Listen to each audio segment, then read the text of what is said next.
evening, everybody. My name is Chris Helling. I'm the co-chair of the Community and Civic Engagement Committee here at YEP. I want to thank everybody for being here tonight to attend our candidates forum. On behalf of myself and co-chair Ellen Keel, we are very happy that you're here. Thank you all to all the candidates for making the time to be here and talk to our members about issues in Erie. So before we get started here, I just want to mention afterwards there is a table out there that has campaign literature for all the candidates who brought it, and also voter registration forms for anyone who might not be registered to vote. We will not judge you if you're not. Get registered. I would also like to take a moment to thank Amanda Duncan and Kim Thomas for all their help in putting this together. We are very excited, and we'll get started. All right, perfect. Thank you. Thank you, Chris. We don't want to take up any time tonight, so we want to go ahead and get straight to the questions. We are going to be splitting time between county council and city council candidates. We also do want to remember that this is a nonpartisan organization that is putting forward tonight's forum.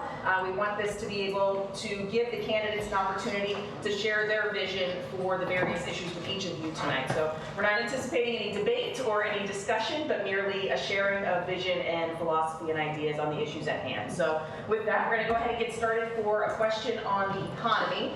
We want to talk to all the candidates, really, at some point this evening. So feel free in the beginning to just sort of come out with your thoughts, and we'll go from there, trying to give opponents also an opportunity. I do first, before we get started, want to be able to introduce all of the candidates that we have with us this evening. Our City of Erie County Council candidates, I'm sorry, City of Erie, I can't talk. Can't be done. It's the one beer I drank.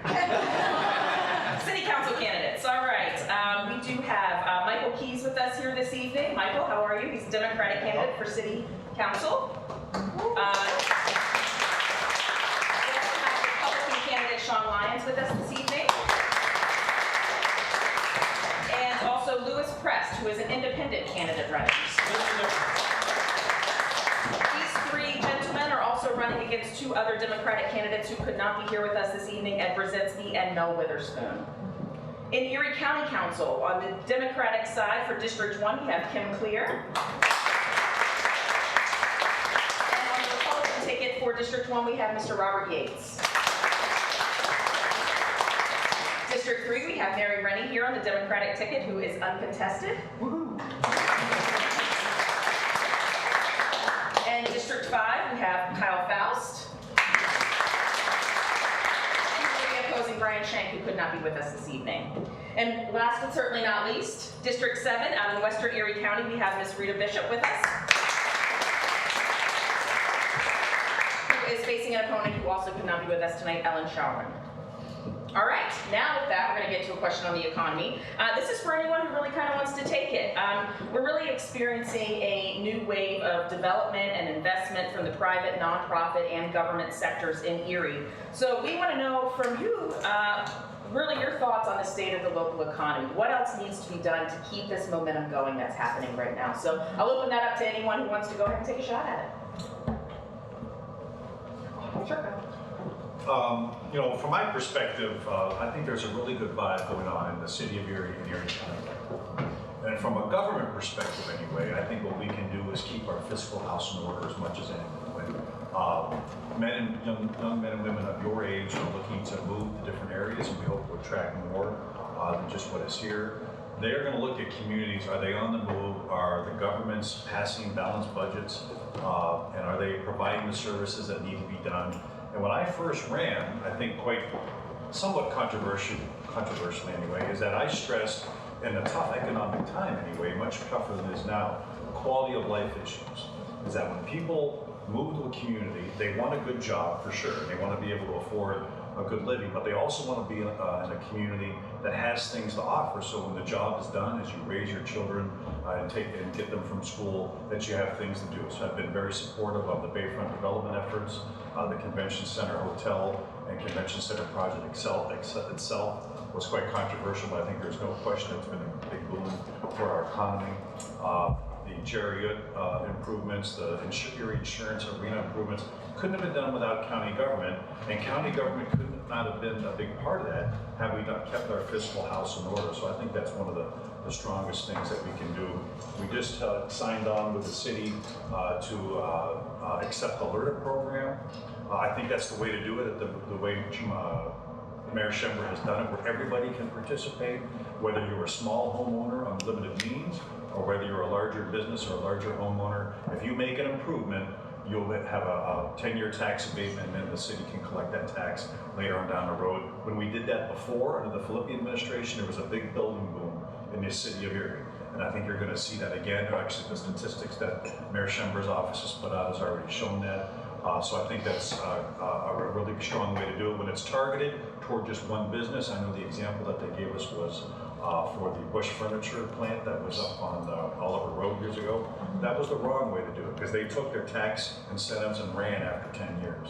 This is the way to do it. I think that's something that, from a government perspective, is a good thing to do. I agree with a lot of what Mr. Faust has to say, and I'm okay with the LERTA as long as there's some kind of conditions or caveats that prevent this Bush Industries thing from repeating itself. We've been ripped off a number of times in this city. I don't know how many of you remember the Cola Complex, the juice plant, the Parade Street Grocery. None of these things came to fruition, and these guys left, and I think there should at least be some condition where if you take advantage of this tax break, and then when the tax break runs out, you run out, then you owe us the full bill for that 10 years.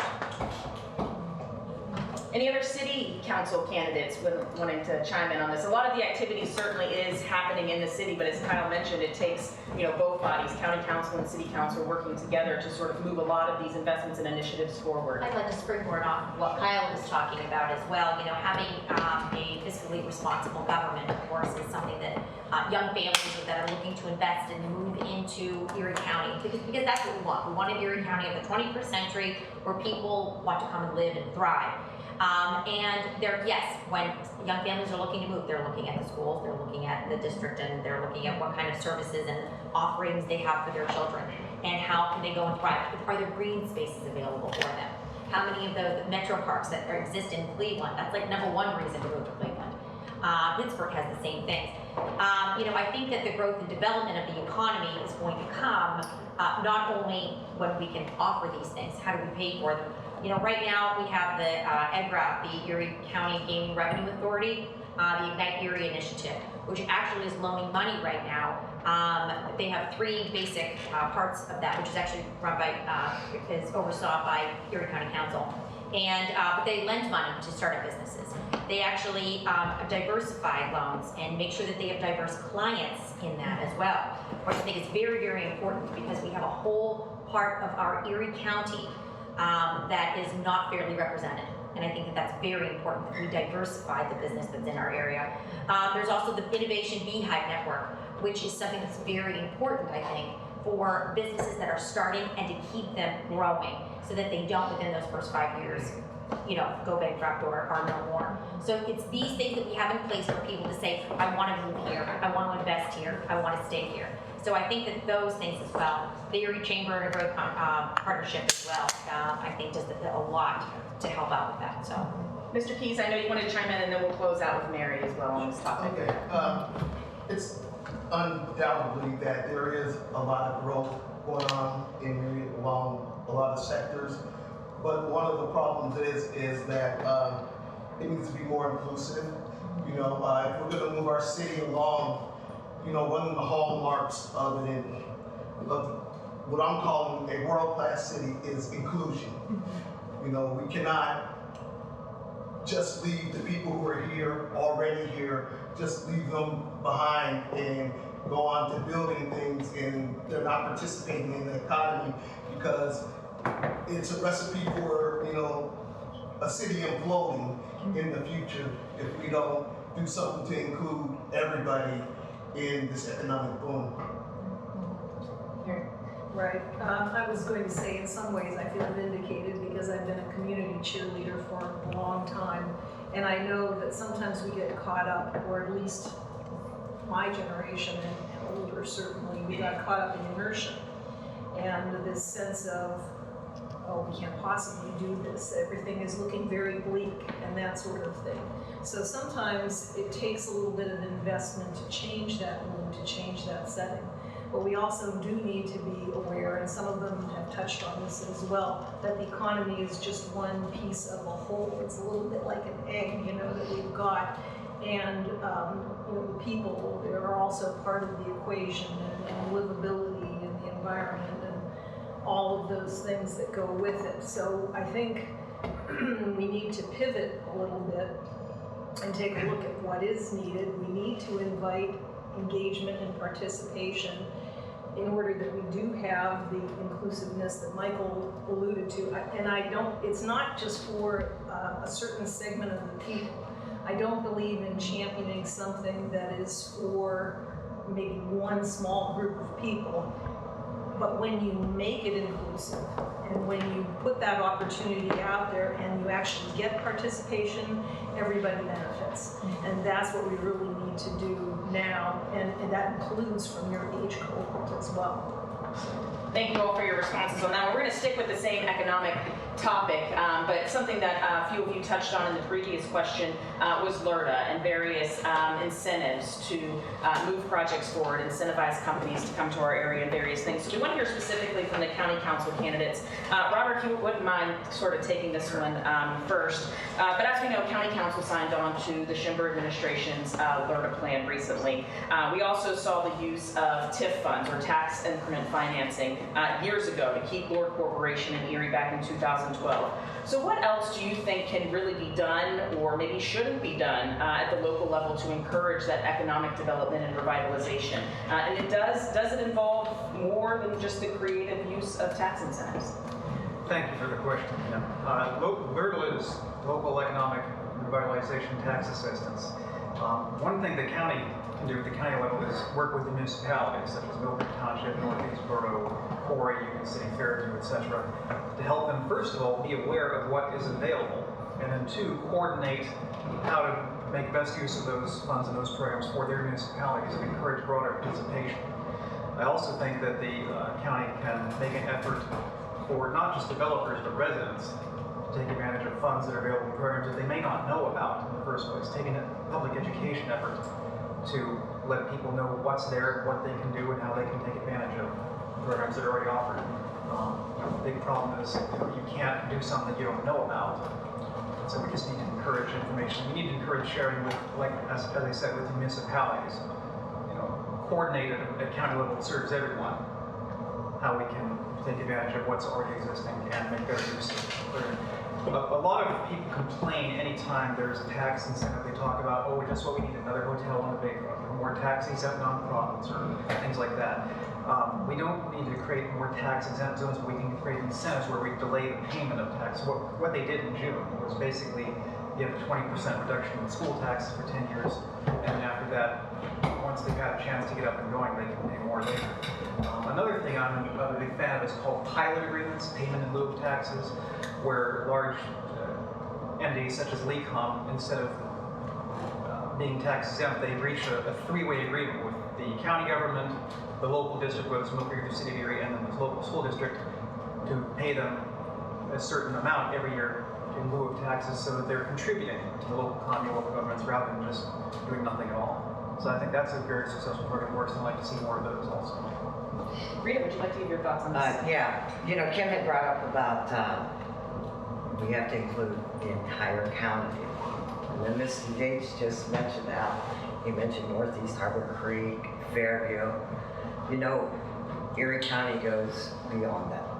There's a whole huge section beyond Fairview that doesn't seem to get any recognition, none of this, they don't provide any of this, nobody comes out and talks to anybody about it. It's like the ugly stepchild out there. And I think everything gets pretty much Erie. Well, there's a whole lot of this county around Erie that could use some help, and even LRTA. Sure, do you think LRTA is a way to do that? Yes, so. I don't have anything against LRTA, I just, I don't think it's necessarily totally used for what it was started for. It was to get rid of blight, not to give big companies, oh, here's a tax break. It was to get rid of blight. And if you look at it back far enough, It's really not used for that. Mary, you wanted to chime in? Okay, yeah, I'm not sure about that, but, I won't comment to that, but, I did think, that perhaps a tiered system of tax abatements might be good. I liked, there have been some cities that have done things like job credits, for example. If you're going to bring jobs to the area, that you would get tax credits then, depending on the number of jobs, or perhaps what they're paid. One of my concerns is that, as compared with what the Bayfront plan originally called for back in 1995, 1996, we do have an awful lot of hotels. We've got a lot of investment going into restaurants and so forth, which is good, but it doesn't pay the bills for a lot of the people who work there. And that would be a concern for me. And I think if we're going to give priority to certain businesses in other ways, perhaps that might be a way of doing it, of job credits. And I know that there are provisions to the DCED on the state level again for that sort of thing. Might be something to investigate. One of the readings that I have done too actually talked about giving investment opportunities such as LRTA, tax incentives for businesses that are looking to be viable in the 21st century. So the businesses including computer and software programming. So being specific to an actual job creation sector. And because that is the future, that is actually has the most job growth expectancy is in software, computer programming, advanced manufacturing, and pharmaceuticals. So if we could target and actually encourage investment from specific areas into Erie County and in some of these areas, but it doesn't need to be in the city. Something like that could be a computer programming office, could be out in Girard, it could be in Edinburgh, it could be in Corey. It doesn't need to be, it doesn't have to be in the Erie City or even in Mill Creek. So anyway, and I also read this study too, that the Harvard Business Review said that more small startups generate an increased job growth more in an area, in a small town than a large corporation moving in. So a small business, if a multiple of small businesses that are created actually would increase the viability of our economy more than a large business too. So I think that that's an important part of this, is that it doesn't have to be a big, fat, huge business or hotel that shows up and has this. It's small business owners that are going to be the ones to, it's our own people too. It's the people that live here. They're the ones that are going to benefit. They're going to start it. So. All right, thank you. And we are going to move on to some city council candidates now, really hitting on a lot of what we just heard from the county council candidates, and that's we want to make sure that Erie is a place that people are choosing, not just you as young professionals, but from a business standpoint, an industry standpoint. We want to be able to make sure that we have the tools and resources available so that people are choosing Erie. So to that end, I'd like to start with you, Sean, if that's okay. We want to talk about, one of the goals of the Schimber administration is to make sure that Erie is a community of choice. It's just that, it's a place that people are choosing. So what recommendations do you have really to encourage people to want to move into the city, to want to invest in the city of Erie? Well, to kind of piggyback off from the county here, the LRTA program is a good program, and it will entice folks to move here, both business and home, because they will have that benefit of building, taking a home and adding to it and improving it, and having that reduction in taxes over that 10-year process. Although I think that the administration pushed that through and rushed that through quicker than they should have, I really think that they should have had more input from the public, from the citizens of Erie. I really think there should have been a lot more discussion in that and how it could have better benefited as a whole. It's implemented now, so it's kind of late to do that at this point. With that being said, I also think that we need to look at ways to bring workforce to our beloved city in the realm of, you know, the degrees that we offer within our colleges, our trade forces that we have here. We have a lot of trade schools that are offered in this general area. We have a lot of colleges that are offered. I have two sons, 16 to 17-year-old. My fear is that they're gonna, you know, go to a college outside of Erie, or they're gonna go to a college here and get a degree that they can't even utilize here and move outside of Erie. So we really have to look at ways to figure out how we can get businesses that are geared towards those degrees and certificates that our trade schools are offering and our colleges are offering, so that we can gain those residents here, so that we can improve our economy, so that we can improve our population here in Erie instead of continuing on a downward swing. And that's really what I think is going to be a beneficial process going forward, is that process. Michael Lewis, Erie being a community of choice, do you have anything to add to that? What recommendations you might have? Well, I would say I also agree with the mayor. I want the city to be a city of choice. It's what I'm building. Erie is a world-class city, but we have to get through some of these fundamental things that make cities attractive. And I hate to go back to inclusion and diversity, but those are fundamental things that big companies look at when they want to determine where they would like to move. They look at the demographics, the age, the skill level, the inclusive models, you know, in places where, I know it's further on your list, where, you know, it's been national news that it's the worst place in America for African Americans to live. That is not saying a community of choice. It's saying it's a community of selection for certain people. And so one of the things we have to do, we have to double down on making sure that we include everybody. And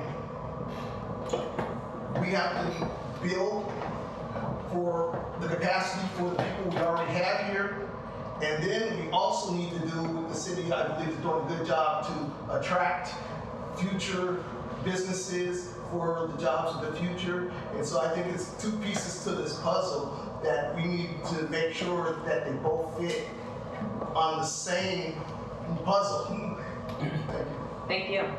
Lewis? Well, I would just say that, I mean, you don't have to look far. This city is right on the cusp right now of a lot of great things happening.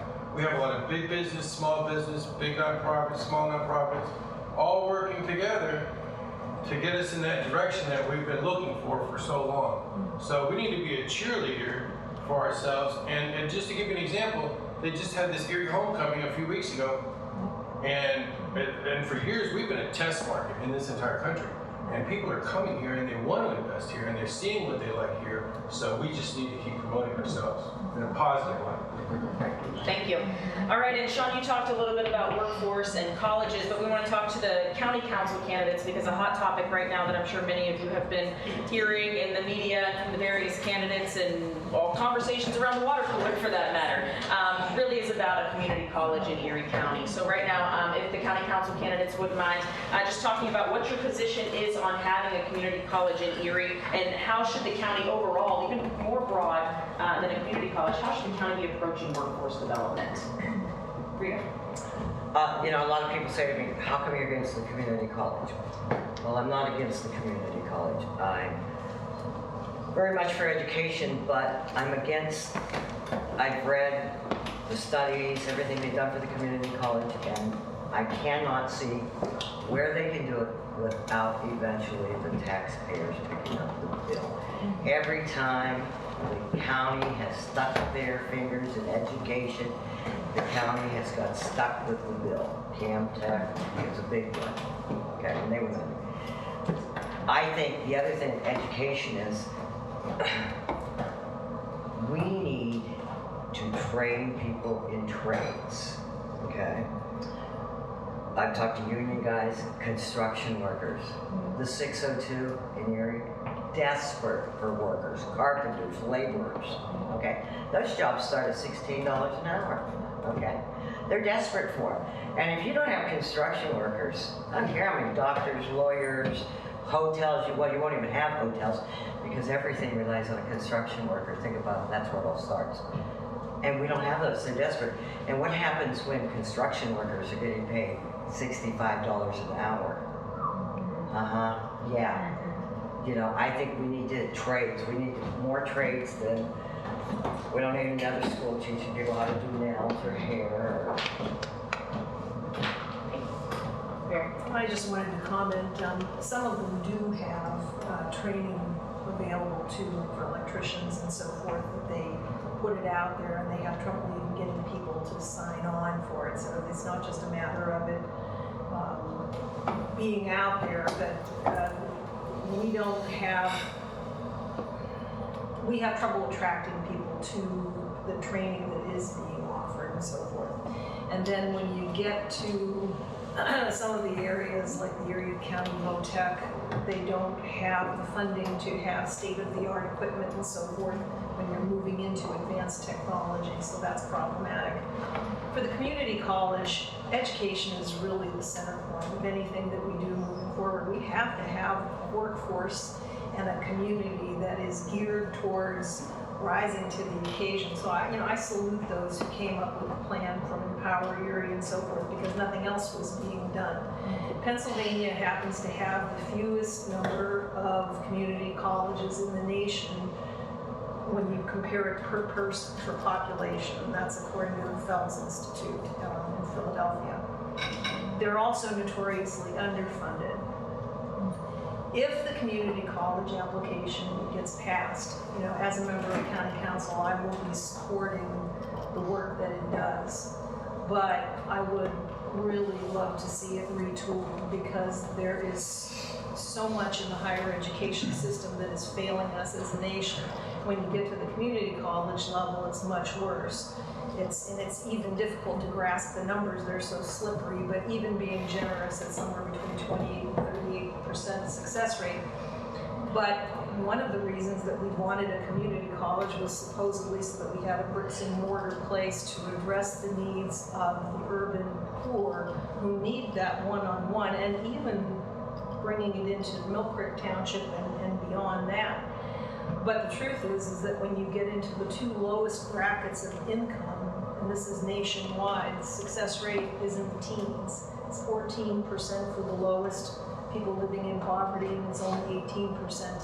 There's nothing in the application that addresses that. And what I'm saying is that don't throw the baby out with the bathwater.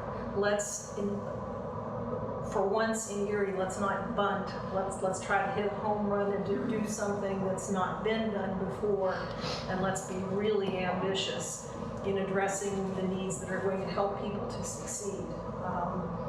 There's a lot more I could say about that, but I'm running out of time. Thanks, Mary. But I think that this is an important topic, and it's certainly a hot topic right now. Selfishly, it's important to me in the line of work that I do. So I'm interested in hearing. And I know, Kyle, as an incumbent, you've certainly been involved in these conversations for quite some time now, so I'd be interested, and I'm sure they all would too, to hear your take on everything right now. Yeah, I have 23 years of experience in higher education. I've been an educator my whole life, and I certainly support any avenue where we can expand educational opportunities for our citizenry. That is the one, if you look statistically over time, the only thing that guarantees higher income is more education.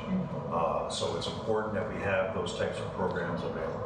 But I think we really missed a big opportunity to get started with something that was manageable and could provide the type of community college type education that we all want at a very affordable price. I didn't realize Mary was as big a baseball fan as I was, but I was going to use baseball parlance. We're sitting on third base right now. There's more than one way to score from third. You don't necessarily have to build a community college that looks like they did in 1970 or the late 60s. You can have the virtual learning, which some people prefer. We were offered a chance to be able to get a workforce development center, which would have been more the bricks and mortar, more the traditional way to deliver educational programs. So as a sitting county council person, I am more than willing and ready that if that community college application is passed, to make it as fiscally responsible to the taxpayers as it should be, and also to make sure that it's receptive to the workforce needs that our community needs. And if it's rejected, as an educator, I'm here to be part of the conversation that come up with alternatives and maybe revisit that compromise that we had with MPRC, or at least to try to flesh that out a little bit more. But, you know, expanded educational opportunities are important for our community's advancement. We talk about attracting new people to your community and new businesses. That's a big part. Robert, I know you wanted to give your take on community college. I ran for this the first time in 2017, and that was a major issue in that campaign. When I would go door to door, it was about 2 to 1 opposed. People would say that they want community college, but there was about 1 out of 3 that was for it. I was really optimistic when they sent the application down to the state, and the state sat on it, nothing happened. And then a few months ago, they came up with this idea of kind of a compromise of merging with the Northern Regional College and opening some satellite campuses in Erie, at least having a partial community college. It also relieved the taxpayers' burden. I was very optimistic about that. And then last month, for whatever reason, whether it was our fault or the state's fault, those talks completely fell apart, and we're back to square one. We're back to where we were 2 years ago. I sat through a meeting, and Kyle mentioned would probably agree with this last week or the week before, with this an exercise in absurdity about voting to send the application we already had back to the state and demanding they approve it or not. And it's not going to get anywhere. I did an online poll asking, cast as wide as I could, and got over 300 responses. 83% opposed, 17% for it. The idea of the community college is a good thing. Kim's worked in education, I've worked in education in different ways. The idea of expanding access to education training for everyone is good. It depends on how you do it. And the proposal that we were sold 2 years ago was that, well, the state will pay 1/3 the share, and the county will pay 1/3 the share, and we'll never have to raise taxes. It'll be paid for by 5 years, it's not going to hurt you at all. And then the council raise taxes anyway after they raise the application down, so that wasn't quite true. Of course, it's the easiest thing in the world. Everyone's happy when somebody else is paying for it. But I'm very much of a pragmatist. I compromise. I try to find a middle path when neither side is working on their own. I try to find a middle path that actually has some practical success. And I was really optimistic about the Northern Regional College, and now, like I said, we're back to square one. People will not support a community college if it is, our way or the highway. If it's Erie County, it has to be here, it has to be our school, it has to be bricks and mortar, and the county will help sponsor it. That's not going to fly. We have had, some businesses and some manufacturers say that we need to offer more training programs, but then we're also seeing, just last week, Mercyhurst Northeast is going to close, or at least consolidate to the Erie campus. Other schools are having decreased enrollment. In our own school district, we've lost 500 students in enrollment in the last 5 or 6 years. From 7400 down to about 6,800 or so. So first, you need to have students to fill the classrooms first, and you need to have the funding for it. Part of the reason the state rejected the application, had problems with the application and sent it back to me was it said, your numbers are wrong. You're not going to get this kind of enrollment, and this funding is not going to work, and this curriculum is not right. You need to redo this. So I held out hope that once this county had voted for it, it would be a success, but I'm very sorry to see this come about. Yeah, it's kind of one of the stay tuned, but Kim, I want to get, if you can quickly just respond to that and move on to the next. The unfortunate part of the NPRC deal for me was that a community college and its curriculum is set up by the community. That is actually, it's not set up by Harrisburg or Philadelphia. It's set up by the community to meet the community's needs. And PRC did not, in my opinion, do that. They were going to run it their way. It was their way or the highway, in my opinion. And I could be wrong on that. A true community college meets the needs of the community. Yes, I'm an educator. I've been teaching for 16 years in the Elk Creek Township School District, and I understand the need for education. I have students, I have 11th to 12th grade students, and unfortunately, I have students that don't have options. Right now, they have the option to go to a $30,000 a year college here in Erie. It might be dropped to 22 if they decide to, live at home. And by the way, I have a lot of them that go for 1 year, $30,000 in debt, and they don't go back into school. So that's their option. Or they can just go right into the workforce. I don't think, and I'm going to piggyback off of what you guys were talking about, I think that our apprenticeship programs that are through all of the local unions in our area, they are not advertised enough. People do not understand what the plumbers union is doing or what steam fitters is doing and how they're training. Those kids can learn, or adults, they can learn a wage while they are getting educated, and in 5 years, they have a job that is a union paid, sustainable living wage, and within a few years, they'll make more than me. Yes, I know, right? So, please, please, please, please, and I keep telling them, don't think that college is your option. I do understand too, there's a cultural effect too with, oh, you need to go to college and that's how you're gonna find the best job from their parents. That's what they hear and that's all they know. Unfortunately, we need to start changing the rhetoric around that. I think the community college, and if this is the state of Pennsylvania, sorry, I'm a teacher. Here's Pennsylvania. You've got community colleges down here. This is Erie. Yeah. You've got a community college, few down here, and then they're all down here. Oh, and they're like a buttload right here. And oh, there's one up there. Your tax dollars, by the way, all of you, are going to those schools already. All 14. So, yes, they will probably want a new one because now they're gonna have to share, okay? But why do they all get and we don't? All right, thank you, Pam. We're gonna quickly on. I love it. I love the passion. That's what it's all about, right? So, city council candidates, think about the Bayfront. Kyle, I know you just wanted to. You have just literally 2 seconds. That's okay. You sure you're good? Okay. So, city council candidates, we want to talk about Erie's Bayfront. It's obviously an incredible asset to what we have going on in terms of attraction and revitalization efforts. How can we better utilize Erie's Bayfront? I'll let anyone who wants to start it off go for it. I'll go. Okay. You know, it amazes me, we never hear this. We are sitting on the largest freshwater supply in the world, period. Do you know what semiconductor plants need? Water. You tell us the water's rising. Good, let's use it. I don't see why we can't do something that, I know maybe you don't consider this the Bayfront, you're thinking down here, but I'm thinking at the Hammermill property, that's also the Bayfront. And we could do a lot of big business there just with water, promoting our best resource that we actually have. And the other thing I would say, and this may sound crazy to you guys, if we can't afford to tear down that smokestack, at least put a light on the top of it. Iconic lighthouse, it would be awesome, and people would come just to see it instead of looking at that ugly smokestack. I think they want to do that with harbor.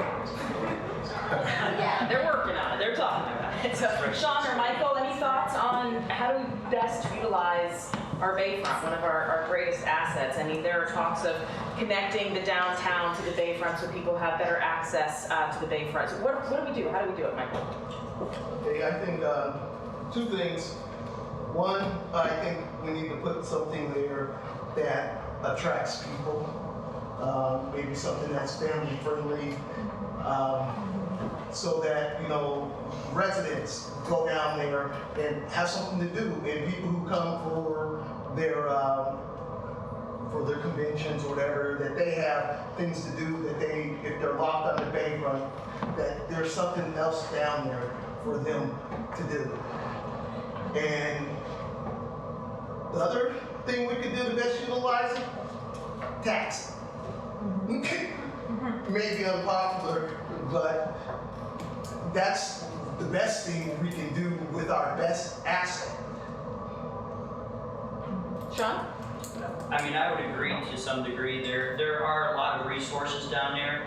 We have more opportunities moving in. We have lots of areas still to utilize and take advantage of. I believe that the families are important, and we have a resource right here at our Bayfront, right off from the city. We need to have an accessible access to that, and we need to have accessible opportunities for the families to take advantage of what may be there and what we could put there. So there's lots of opportunities. It's just a matter of trying to figure out what we could do with that and how we get to that point. That's what we need to look at. You know, families are very important, and as long as we can utilize and work towards the family environment, then we're going to keep families here.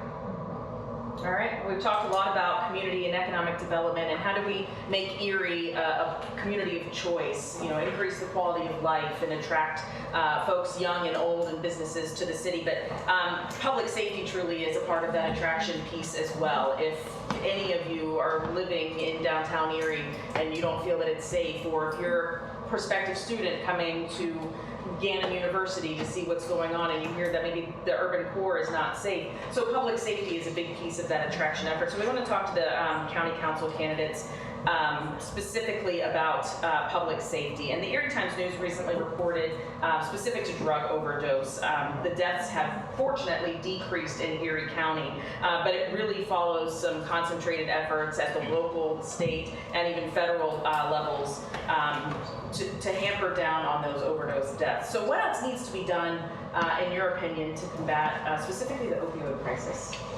Legalize marijuana. I'm serious. I honestly feel since they've legalized medical marijuana, that is part of the thing that is going the opioid thing. Because I know every one of you sitting out there, and probably every one of us here, knows somebody that smokes pot. Okay? And I'm pot, you know, that old thing, you never seen anybody die from an overdose of pot. You know? So that's my thing. Pennsylvania's always been a little behind other states, and other states, when they've legalized it, it has dropped their opioid. That's my. I just think we need to continue the efforts that we've had. I've supported the sheriff's efforts to have Narcan available to our first responders, and that's helped save countless lives. A big project here in Erie County is not only the 911 center up on Oliver Road, but the radio system, which is a $26 million investment in our community to make our first responders as safe as possible, where they'll be able to communicate like never before. I fully supported that project. And also to keep the pressure on the drug companies. They have a lot of responsibility to bear in this area, and I supported joining a class action suit a little over a year ago, which helped just put the heat and the spotlight on these drug companies. I think you can see nationally that attention, that undue attention that they didn't want has helped them, I think, be a little bit more responsible. And I think more than anything, we just need to continue those education efforts. Any other county council candidates care to weigh in? I will. Sure. All respect to the other candidates, I'm going to be unpopular and disagree. I do not support legalizing recreational marijuana. I'm sorry. I think that there are still some harmful effects of it, and that there are documented cases of people that have been arrested for driving under the influence of drugs and so forth, or crashes of people that have been involved with their drug usage. In terms of CBD oil or medical marijuana, that's fine. There's a big. I live right near 12th and Howell. There's signs outside this one store, CBD here, right here, trying to attract people and they're doing their business, and that's fine. In terms of public safety, when I canvass door to door, I ask people, I said, you tell me, what's your top concern? Most people complain about taxes, then they're upset with the Mill Creek School Board, which I have nothing to do with. And then the third thing is, I get that. I used to, 2 years ago I got roads, I'm like, well, that's a Mill Creek supervisor, I can help you. But the third thing they say is public safety, because I've got a lot of firefighters and police officers in my district, and they often feel they've been forgotten. So public safety is a problem. The opioid epidemic, I think there's been so much attention in the last couple years, both at the state level and the federal level, that I think we're finally starting to shine a light on people that are suffering, that have addictions. We need to treat them as people who need help rather than people who need to be jailed, arrested, incarcerated. We're much better off as a society if we spend the money to just help them, cure them of their addiction, show them there is a chance for a better life, rather than wasting all the time imprisoning them and wasting all the time at the expense of the police and the justice system, charging people who have done no harm to anyone except themselves in most cases. I was just going to say the Department of Human Services that is actually run by and oversight, I should say, by county council. Actually, I had an opportunity to sit down with them and talk with them. They have been doing so much work on facing the epidemic, the opioid epidemic. And it's interesting how it stems into the Office of Children and Youth, and also the drug and alcohol addiction. And what they've been what they have been working on, this is a beautifully run office, by the way, full of hundreds and hundreds of people that they employ.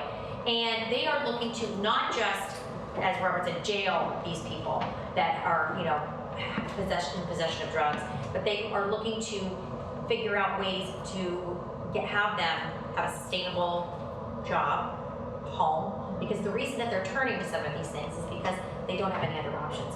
So I guess what I would like to do is, as a community, I would like to come up with ways to get, not just, help people on drugs, but to, okay, what's the reason you are, going to these drugs, and what can we do to make sure that you have a reason to live, a reason to get up in the morning? Do you have childcare available so that you can go to work? Are we offering that as a county? What are the things that are going to get you off and stay off? And that is having purpose, having a reason to get up in the morning and live. And solving the underlying problem. Exactly, rather than band-aiding everything, right? Yes. Mary, did you want to add anything to close out that piece? I want to make mention of the work that Kyle has done. Actually, wanted to give him a little pat on the back because the Human Services, they do a great job and they work intensively with our people. A lot of that is state mandated. I don't know how much people realize that, and the funding that comes to us is from the state. So it's a very expensive program. I don't know how much could be added to it, but I think if we are collectively looking at the underlying issues, and we're not talking poverty exclusively by any means, I think then we're getting into other areas that we are all responsible for, and I agree with Kim on that. All right, on that note, we'll move over to the city council candidates. And really, so we're talking about the opioid crisis. That is a major crisis and a major issue, but there are, as some of the candidates alluded to, a number of factors and issues that lead to crime, criminal activity, and addiction, and various issues throughout the city and the county. But for the city council candidates, talk specifically, and I mentioned it in sort of introducing this public safety idea, how do we make sure that our city residents feel safe in the city, that they feel safe in the downtown? Is enough being done? How do we make it a more welcoming, again, attractive place for people to want to live and work and play? Sean? Well, I believe that we're making progress with the EDDC. John Persinger, I believe, is doing a superior job at this point with revitalizing downtown Erie to make it a place where folks want to come to, folks want to live in. There's a lot of great opportunities moving forward. He's currently working on all of these aspects of, a restaurant and a place for folks to live and a place for folks to shop, as opposed to having to travel distances to get to the grocery store and things like that. So I really applaud his effort, and I really think that that's a much needed process that we're doing there, and the money that's being invested in that program is going to a good cause and a good use for downtown Erie at this point. So I believe that's a process we need to keep heading. If, just to touch on that, if people, however, are feeling unsafe to be in downtown Erie, do you think that that's enough for them to overcome that, to be able to go to those restaurants and utilize those retail shops? Just how do we make that urban core feel safe? I believe that by bettering the downtown environment is going to increase the safety awareness of downtown in itself. And that's where I was getting at that. Sure. If we're putting investment into the downtown area and improving what is currently there, and making it a better area for folks to travel to and utilize in that aspect of living in and shopping in and patronizing and things like that, then I believe that's going to improve the safety aspects of the downtown area. Okay, great. Michael or Lewis? Well, I think it's more a matter of information and education. The downtown is not as unsafe as a lot of people would believe. We got 3 layers of police down here. We've got the Erie Police, we've got Cannon Police, we've got Erie Insurance Police. If this young lady gets in trouble, she can run out that door and she can pull a call box somewhere right across the street. I guarantee you we can see one from the front steps of this building. So I don't think the city is unsafe as a lot of people think. But even the perceptions, Well, that's where it comes education. Sure. Michael? Like Mr. President, our city is not nearly as as bad as a lot of people say, but I think there are things that we could do to increase safety. The city has had initiatives of putting police on bicycles. I think in addition, they could put police on foot. You know, it's been proven in other urban cores where, you know, the beat cops, where they learn their beat, where they go the same place every day, they see the same people every day. They'll be the first person who will be able to notice that something's out of place or somebody needs assistance. And I think along with that, it comes down to amenities, you know, things that, because it is a heavily residential area, things that the people who live in the towers can do. Where do they go when they come home from work and they live in a 10-story building and there's no green space? You know, we're a big controversy about what they do, you know, in our public parks. But really, you know, the park is their front yard and some of their backyards. And so them coalescing there may seem, you know, threatening to some people, but we have to find alternatives downtown for people to do other than get drunk in order to champion places for, you want to be a community of choice. If these people come downtown, what are they going to do when they get out of work? You talk about having patrols on bicycles, patrols on foot. Where do the city council candidates stand on the idea of having body cameras for our city police officers and those types of tools to utilize in their day-to-day work? Well, I'm in favor of it, but I'll be honest with you, I talked to a former chief of police just a couple of weeks ago at the Hispanic Heritage Festival, and he feels as though the money could be better spent. I think it's a good idea. I think it would improve relations in the community. But he says that in other communities where they've had it, the community members want them to get rid of it because it's an automatic conviction. We got you hammered. So, but I'm more interested in the behavior of the police than I am of the conduct. Sean? I personally believe absolutely, yes, we need to have body cams on the police. We need to have cameras in the police cruisers. We should be completely transparency with our law enforcement, with our government entities. Everyone that is working for us as citizens needs to be completely transparent for us and what they're doing on their day-to-day status. And that's what I believe. Michael, what do you think? 100%. Necessary. And money well spent. Absolutely. Another thing I would add is I think that a lot of these guys I think every policeman on the force should go through some kind of sensitivity training to where they can see it from somebody else's point of view for a change. I think that would be money well spent, and these neighborhood initiatives are working in some places, but guess what? The bad guys don't want to come out and meet the cops and make friends. So we're going to have that problem, but we need to do more in the community. And in just a minute, I know our folks on county council are chomping at the bit to talk about budget and property taxes. But I did skip over a question that I do think is very important that we hear from the city council candidates on. And Michael alluded to it earlier, and that was the report from 24/7 Wall Street that did identify areas, the worst city in the nation for Black residents. Additionally, 16501, poor zip code in the state. What can city government do, in your opinion, to alleviate some of those racial disparities and continue to try to eliminate poverty? And I know that that's a loaded question and there are so many pieces to that, but if you can briefly, I think it's important that we hear from you on that. Whoever wants to take it. I'll defer. Okay, you know, for myself, I did some research on this, and you know, the question was related to a study by 24/7 Wall Street that was released in 2017.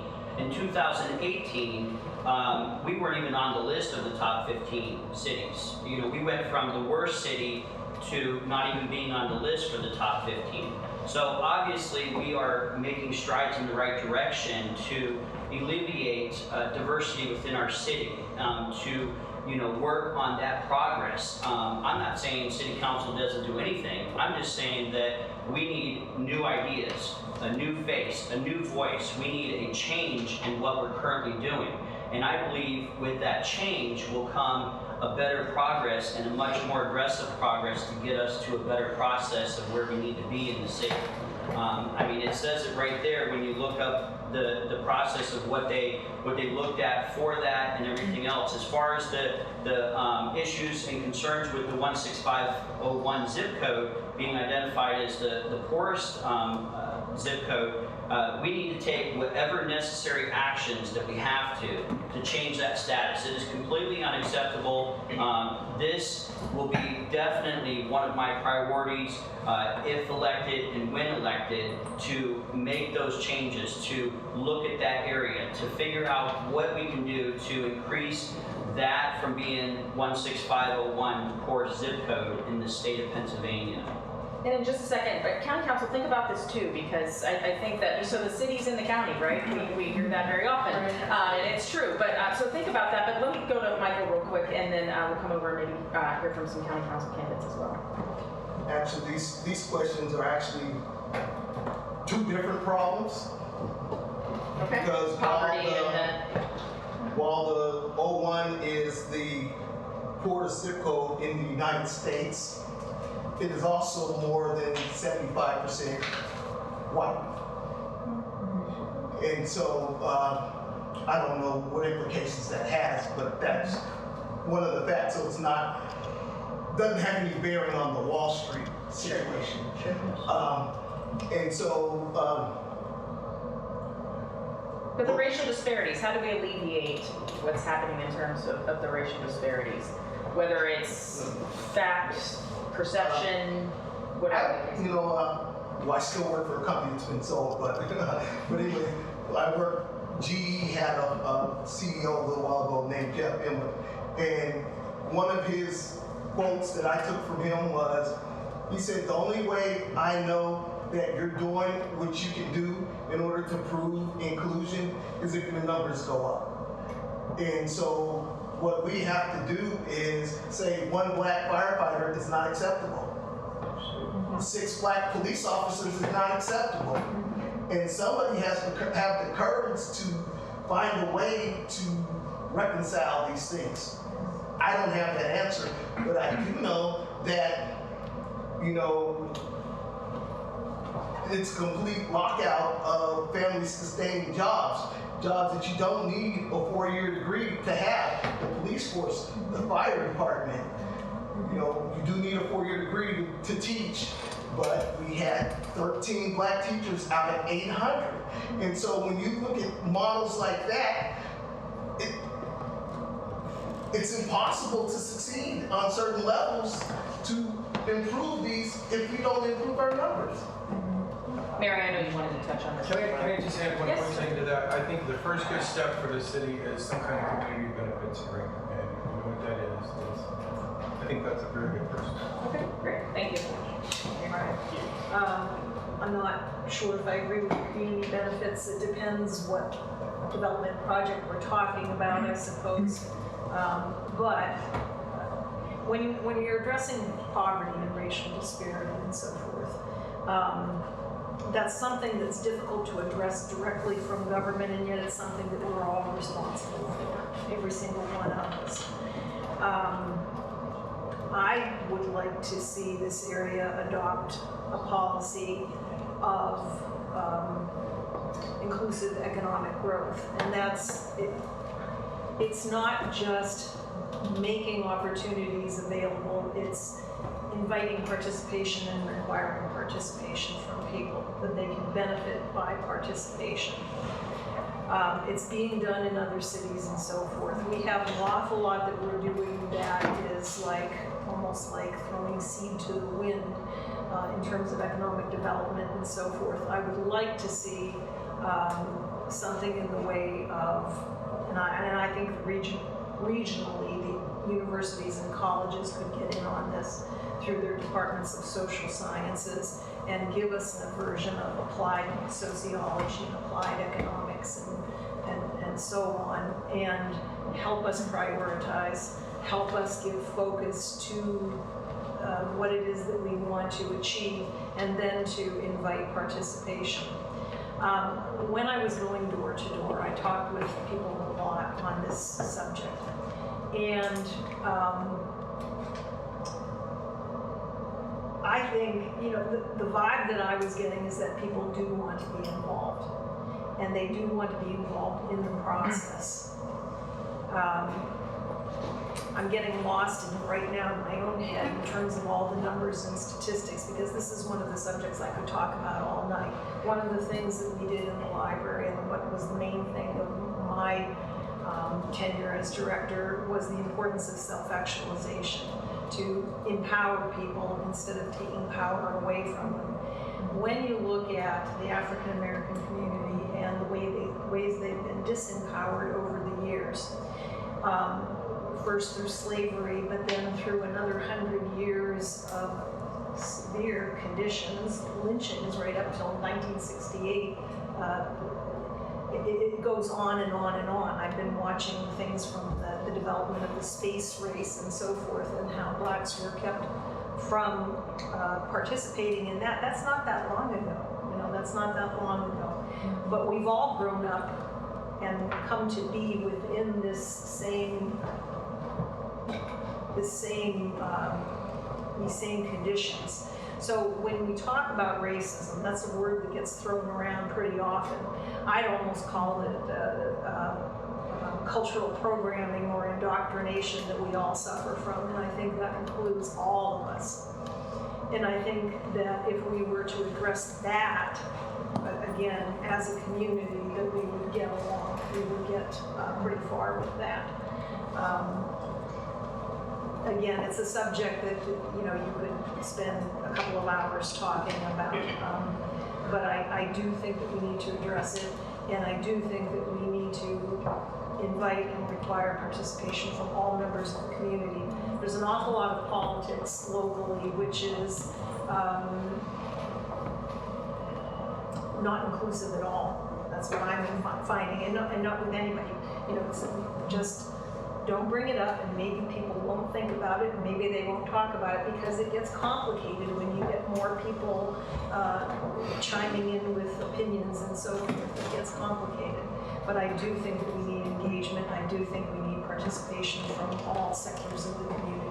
All right, Kyle, quickly, and then we've got to move on to. You know, there's no easy fixes, but I'm going to quote two people that were the most impactful people of the 20th century. One is Franklin Roosevelt, who said that the most successful social welfare program you can invent is a paycheck. We need to continue to expand economic opportunities in this area. I think we're headed in the right direction. We just need to continue to sustain that as public officials. And the other is Martin Luther King, who said the arc of history is long, but it bends towards justice. When you're talking about diversity issues, you need to demand and promote justice at every opportunity you can. And as a public official, I've tried to do that. I'm proud to have done that. And I will continue. All right, thank you. Can we get? Oh, yeah, no, that's okay. You sure? I just wanted to say one thing. We need to start holding people accountable as well. We need to start, all of us in this room, all of us in this county need to start holding people accountable for the decisions they're making and the hiring that's going on. The excuse that, oh, well, no one has shown up, no African American has shown up for this position. That's not good enough for me. What are you doing to actively promote this? And that's what we need to start holding people accountable for what they're doing to make the difference in the disparity. Okay. No, thank you. I appreciate it. I told you, it's an important topic, so it's great that we get to hear from so many of you on your opinions on it. But we do want to talk briefly about budget, property taxes, all that fun stuff. We'll start with county council candidates. Talk about what your budget issues or priorities are. It's getting harder and harder to approve budgets without property tax increases to make up for shortfalls. Where do you as county council candidates fall in terms of budget priorities if elected? I'll go first. As I mentioned, when I've gone door to door, the number one issue people complain to me most about is taxes. Because in Mill Creek, we don't have just the county tax increase for the last few years, we also have a 3% school tax increase, so people have to pay both. There is some logic to saying that, government gradually gets more expensive, but the fact is that in 2018, last year, and 2 years before that, 2016, both times the county council voted to have a small tax increase, and both times county executive Kathy Dahlkemper said, if you just passed the budget the way I presented to you, you could have paid for everything without raising taxes. So that tells you right there it was avoidable. A little here and a little there, may not seem like much individually, but when you add it together, local county taxes, school taxes, and state and federal, it all adds up, and people have to pay it on top of all their other bills, and they get upset when. I think people will be understanding if it's been a few years and the cost of doing business has just gone up, they might grumble a little bit, but they'll still be willing to pay. It's when it seems unjustified and just totally unnecessary that they're upset about it. In terms of the budget, the county right now is spending about $366 million a year. Most of it is on services. If you look at the charts, the biggest spending right now outside of general government, which is county offices and court systems and everything else, is health choices and funding. We have an excellent health department in this county. And I don't say that just because my sister-in-law and my godmother work there. But one of the best things we can do is to fully fund health, because it's not just health, it's also environment. Water quality, pollution at the beaches, West Nile virus, all these things they monitor for in test books where we just found a mosquito somewhere in Mill Creek tested positive for West Nile virus, and what was in your mind was. We need to support health. I'm all for, Mary, of course, was a library system. Everyone that works in the library loves Mary. I'm all for anything the libraries want to do because I avail myself. The Lincoln Library Fair is a favorite library at least twice a week. We also have, the fact of the matter is the population in this county has decreased from 285,000 to 280, now down to 276 or 277,000. I don't see why you would want to adopt an expansionist view of official spending when you have fewer people that need the services. I'm all for giving people help that need help, but I don't want to necessarily expand things if there's not a growing population to support that. Kim, do you want to give a minute or so response? Or not Yes. response, but your thoughts on? Sure. I guess my priority is a balanced budget. I am fiscally responsible. I am frugal. I would call myself, yes. I still shop with coupons and I find a deal. But so a balanced budget to me is very important. And honestly, that includes human services, health department, public safety, libraries, district attorney's office, Pleasant Ridge Manor, a balanced budget. That's my priority. Well, I'm pretty sure I'm the only one who has voted to increase taxes. I'm not exactly going to shop that around, but that's the way it's going.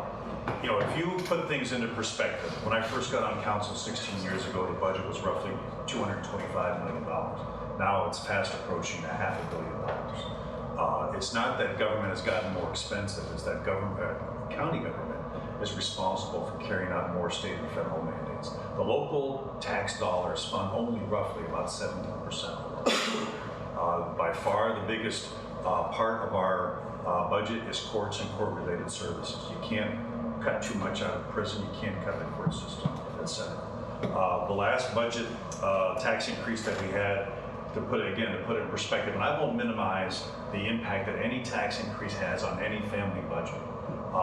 But it was $30 if you owned a $100,000 home. So it gets lower as you have less than a $100,000 home. If we do that every 2 years, that's roughly $15 a year to fund services that are vital in this community. The human services for sure. The prisons to help keep the bad people off the streets. A priority of mine when I first ran 16 years ago was to support the library system that Mary worked in so hard, because I felt that was a quality of life issue, that it was worth it for us locally to put those tax dollars into it, because it was a pride point for us to have. It's a pride point for, actually it sets a shining example of what this community has done, and other communities look to it.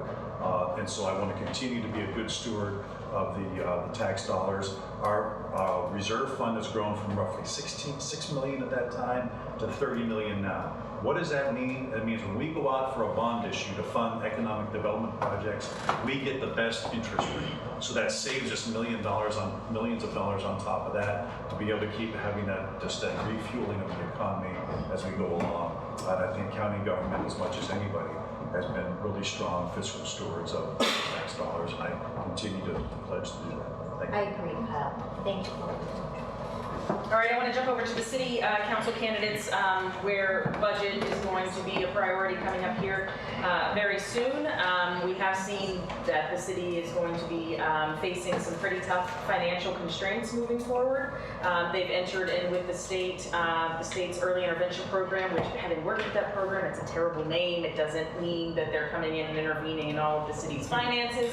It really just gives the city and the administration and the various departments the opportunity to identify inefficiencies and potential resources moving forward, just so that they can better manage that budget and their fiscal responsibilities. So where do the city council candidates stand on that early intervention program and alleviating that structural budget deficit? How do we fix it?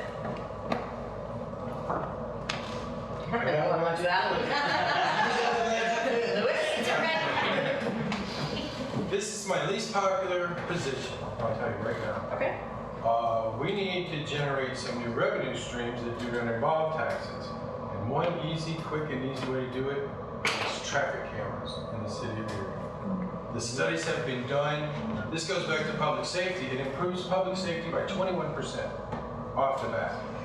And they pay for themselves in a matter of months. And after that, it's just a moneymaker for the city. Free money. And you have to know how to use them and place them and whatnot, and the traffic engineer will know how to do that. But that is just one way that we can bring in more money to the city of Erie without putting it on the taxpayers. Sean or Michael, budget priorities or thoughts? I would say what we need to stop doing is stop refinancing our current debt and continuing that road. I mean, we keep taking our current debt and refinancing it at a larger balloon payment, and then down the road we're paying high interest, and it just continues to roll over into more debt for us. You know, we have to look at, like Lewis said, we have to look at other resources. This may be one. There may be lots of other resources out there that we can look at as well to generate income for the city, so that we can stop refinancing our current debt situation at higher debt and continuing on that road of increasing our debt that we have for the city. It's just it's a never-ending process. I mean, the road just keeps going round and round like a racetrack. Well, actually, one of the ideas I had for, generating additional revenue was, I don't know if it's within purview of third-class city, regulations is, we have a garbage department. Why aren't we going after these contracts with Gannon, Mercyhurst, using the trucks that we already have to make contracts and start using them, since we already have them, already have the equipment to drive revenue, and so that the revenue, the contractors that we're using, taking money out of our community, and this way we'll be able to keep that revenue within our communities, and we have to leverage our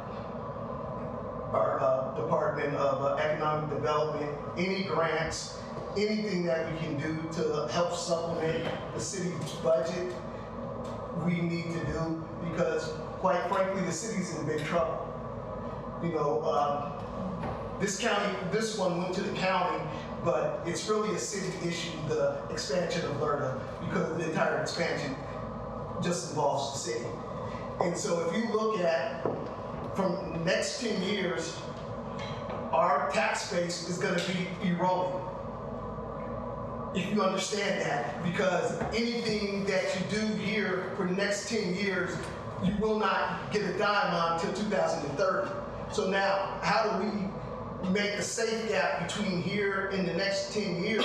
How do we fund our city? And it's gonna be a tough decisions are gonna have to be made, and they're gonna be unpopular, but unfortunately, we've tied our hands with, we have this amount of money, we're not gonna get any more money for the next 10 years, so what are we gonna do? It's a big problem that the city's facing indeed. We want to get to some questions from each of you or anybody who's interested in the audience this evening. So think about those. Kyle, I know you wanted to say one thing. Just, I don't envy the task of anybody in city government finding new revenue streams, because it's going to be difficult to do. That's just the realities, unfortunate situation. But I know from my perspective, from the county perspective, I've tried to promote regional thinking wherever I could to move some of these authorities that are more city-centric to the county level to relieve the city from that line item expense of being able to fund that. The prime example of that is EMTA, to put that under a county authority to spread that expense throughout all of Erie County to make it individually that much cheaper for each of the municipalities in a regard. Those efforts in the past have been not looked upon with great favor, but I want to continue to promote those because I think regional thinking is one of the most important things we can do. Very good Yeah, point. I'll second that. Yeah. Any questions from you guys this evening? That's what it's all about. It's about having the opportunity to hear firsthand what these candidates' positions are on the issues that are affecting you. Yes. For the city council candidates, there's an ordinance being considered right now to ban smoking in city parks. I wonder how you all feel about that. So, you know, the ordinance is geared towards the Young Moms at Play initiative. You know, I've listened to a lot of citizens come in. I've listened to the health department come in and talk about that initiative. I really do believe that there's still a lot of conversation to have, and they have tabled that currently to have more conversations and ask these important questions. You know, speaking of the downtown, there are a lot of senior buildings down there, and if they can't smoke in their apartments and they can't smoke on their building property, then where else do they go? They go to Perry Square. So there really needs to be areas for those smokers to have their space to do that, but in the same aspect, have the initiative to not have smoking in parks. And there's a difference between a playground space and a park as well. You know, I believe completely playground should be non-smoking period, rather than a city park as opposed to a playground area. I agree with Sean. I was at the council meeting the one night that they tabled the discussion, and the reason it was tabled was because they felt like for once in their lives they felt like the law should be applied equally everywhere. And so they didn't feel like they could say, okay, we're going to do this for Perry Square, but what about Washington Park, which is also a city park, or Frontier Park, or something like that. So I think that, like he says, it requires a lot more looking into. Michael, did you have anything you wanted to add before we go to the next question? He made the distinction between, you know, a park and a playground space, which any legislation that is crafted in the future should make that distinction because it's important whatever that space is being used for. And two, you know, I was talking with somebody a little while ago about this, and I was sitting at one of the local parks, and we have a barbecue pit there, or little barbecue stands, and I was like, wow, you know what? We're not gonna be able to smoke here, but we're gonna be able to fire up the city grills and put all the smoke we want in anybody's lungs that we want. And I just thought that was kind of ironic. Thank you. You had a question, Victor? Yeah, just mine's on education. I think that if we want Erie to revitalize or grow, come back, we're losing. I'm a realtor, and the people that come to Erie come looking at houses. They look in the county. They say, you know, Erie. They hear it from before they get here. Erie schools are terrible, and we don't want our kids here any place, but it has to be outside the city. And also the taxes, the city taxes. Well, county is catching up with the city a little bit with the taxes, but for Erie, I don't think we've done enough to close the gaps on the education of the early education. The kids, by the time they get to 3rd, 4th, 5th grade, they're done. And I haven't heard anybody up there speak to that. And I think that's where we need to start is with our early education and get that problem solved. And then once we do that, then people will want to start moving into the city. No one's going to come in to open up a business when they hear all this bad education stuff that the kids can't learn. Most of the kids are they after third grade, they're not at reading level or math level. You know, those things need to be fixed and focused on heavily.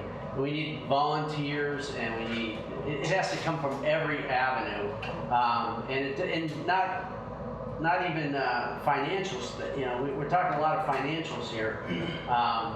We need the community to, somebody's got to sell the community on getting our education system fixed in the city. Yeah, and so how much of that really even falls into, I mean, sure, as community leaders, it falls into your roles and responsibilities, but I know a lot of it goes on to the Erie School District itself. So if you can, just talk about what role either councils play in education. I know Mary, but first Kyle mentioned you wanted to touch on You know, this. locally, as far when you talk about that particular situation, we can try to promote what we have here locally as best we can.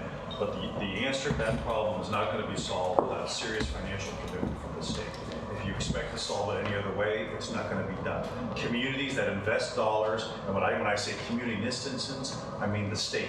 The state woefully underfunds public schools, and the charter school movement that we have in this state is an abomination. It robs the public school systems of the money that they need to be able to fund the school children that they have. And we need to drastically reform that and make a real commitment to education, because education is a lot cheaper than poverty. I disagree with you on that with the charter schools, because the charter schools are picking up the slack of the Erie School Charter District. schools, in my opinion, subsidize people that can afford. Let me talk. We don't want to get into too much of a Let me debate here finish my- tonight. Yeah, we're not Mary gonna and debate Dave tonight. All right, no, I'm not debating it, but We're also running out of time, though, All so right, we want all to right, make sure fine. that some other Thank you. people have You're welcome. the kids that are in charter school are the kids that the Erie School District failed. Period. The Mary. money they want back is the money back. That's it, period. I agree that it is probably the most critical issue. My husband and I moved back into Erie a few years ago now. I had wanted to do it for a lot longer, again, because I feel strongly that a community needs to be healthy at its core. Otherwise, the people in the subdivisions, you know, it's not going to mean much. I believe that there was some lobbying, I want to say a couple of years ago, and I don't know if you took part in it, Kyle, from local elected officials asking the state for better funding, for a better funding formula for the public elementary school and high schools. And just recently, there was, I think it was a letter sent from 13 urban school superintendents, but Erie wasn't part of it, requesting better funding formulas for urban schools, specifically on the state level. And I'll agree with Kyle that the funding is abysmal. Where it is needed the most, the funding is the poorest. What can we do in the meantime? I mean, lobbying obviously is a big piece of it, but what can we do in the meantime? Well, ECRA, for example, gives money to the Erie School District Foundation and other school foundations throughout the county. That's one thing that the county does. But I do think that we need to actively look at ways of supporting education. Sure, education is such a big topic, and if you had like the quickest question ever with the quickest answer ever, I'll let you ask it. I'll touch very quickly on racial injustice, racial Yes. demographics. Being really quick, so a lot of those people, whether it's job related or education related, they're not represented in this room like this. So you as potentially elected representatives, how are you going to state in communication here from those folks so that no rush to decisions that affect and impact those often underfunded or underserved communities? City Council candidates, anybody want to touch on that real quick? Well, I consider myself a people's candidate because I'm close to the ground. I interact with a lot of the groups who are fighting for equality, whether it's social or justice or political. And I think that that's the way to do it. Keep your ear to the ground. You know, when I'm out knocking doors, I go to every neighborhood. You know, there's neighborhoods that people don't go to. You know, get everyone's opinion. Some of the best things you've heard came from the places that you were less likely to get that information. And so I think that that's the way to do it, is to, you know, as they say, in the highways and in the byways, you know, interact with the people. Find out what the people want. please, I would encourage you, we are running out of time, so I would encourage you to follow up with the candidates. They want to hear from you, they want to have discussions with you. I don't want to offer this, but I'm sure they'll be here for a few minutes maybe to answer some of your questions. But thank you for the thoughtful dialogue and input on what your priorities are. I'll turn it over to Amanda for some closing comments. First of all, let's give a round of applause to all of our candidates.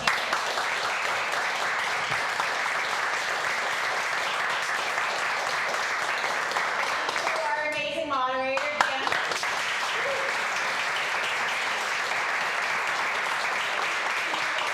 Time management better than most of our national broadcasters can do this. I want to thank you all for coming here tonight. I know that we have a mix of members and non-members. Members, it's always wonderful to see you, but if you are here as a non-member, I really encourage you to look more into Young Erie Professionals.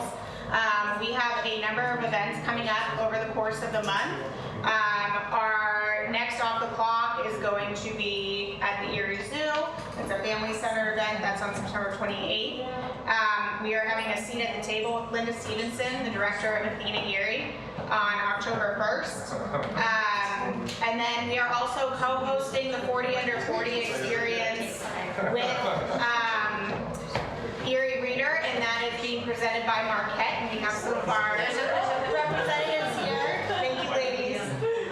Those tickets are on sale now, and I encourage you all to come. I think, and I'm a little bit biased, but as somebody who just attended it last year, it was the best event I went to in Erie all year. If you want to just find out more about YEP, my business card is out on the table out there. There's also a general information page out on that table. In terms of following up on more information about our local election, this election coming up on November 7th, there's an information page out here. A lot of the candidates brought some of their materials out there if you want to grab some stuff. They'll be here to answer questions. And also the Young Erie Democrats are hosting a watch party for the debate tonight at 8 o'clock at Bourbon Barrel. So if you want to keep the democracy going, just head over there, grab a drink, and watch the debate. Did you want to say something? Oh, sorry, November 5th. October 7th is your last day to either register to vote. I will try not to judge you if you're not registered. But if you need to register, there are registration forms out on this table. You also can change your address out there. I know we have some new Erie